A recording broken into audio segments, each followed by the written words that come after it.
It's the first time Daryl Sinclair has walked up the stairs to his Peguis First Nation home in months.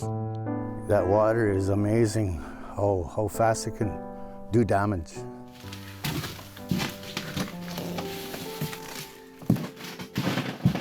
It's a frigid morning, and it's no warmer inside this home than out. Oh, no power.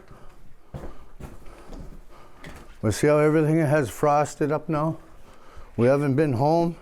It's been 9 months since flooding on the reserve forced more than 2,100 people from their homes and out of the community.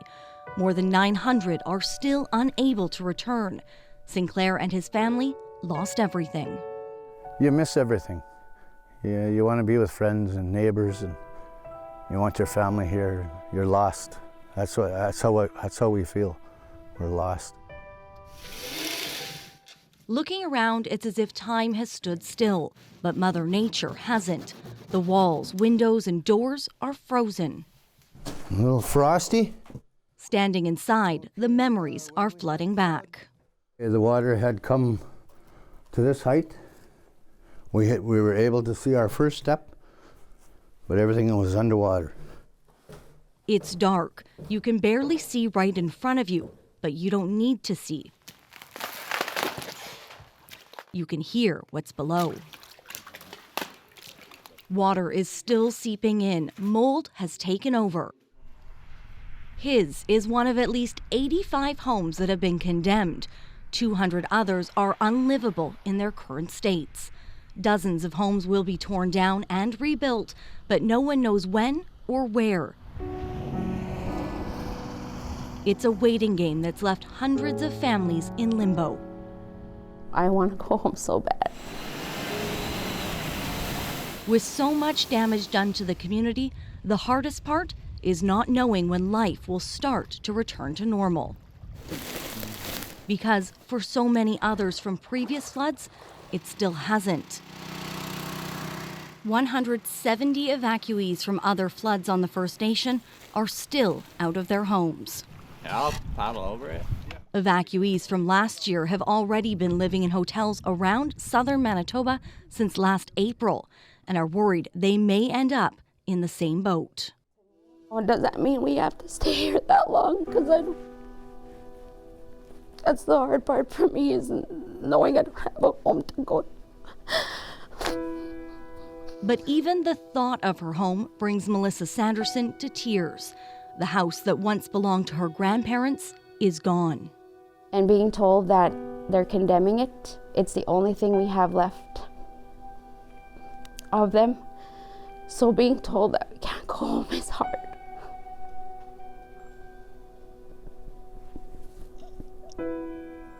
Instead, they're forced to live in hotels more than 180 kilometers away in Winnipeg. With so many people bundled in sharing rooms, it means taking any small space you can to call your own, even if only for a few moments. Wow. But for others like Sinclair, that struggle has been secondary to another battle. Cancer on top of worrying about my home and family. Yeah. It's really bad. All I did was pray. I prayed and prayed and prayed. I had people praying for me that we'd be all okay. He's been undergoing chemotherapy for months. Today, there is good news.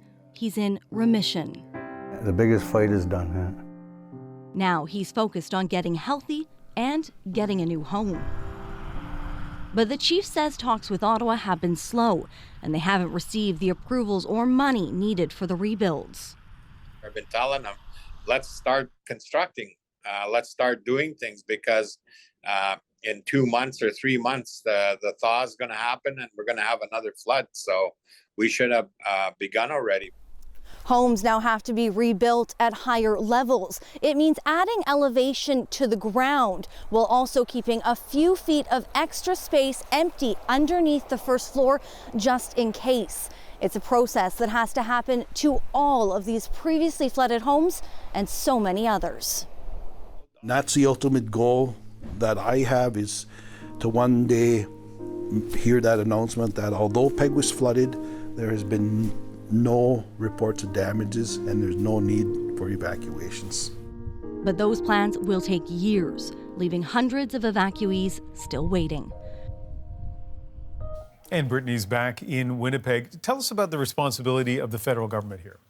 Well, the one thing to remember about all of this is that Peguis was put in this position by the federal government back in the early 1900s. The community was uprooted from its settlement on prime farmland just outside Selkirk and forced to relocate to a flood zone. Now, the Prime Minister was in Winnipeg recently, and we asked if he felt an extra sense of responsibility to the community because of that. He says for too long, too many Indigenous communities have been failed by governments. He says they're working to future-proof vulnerable areas like Peguis, but what exactly that looks like is still to be determined. Thanks, Brittany.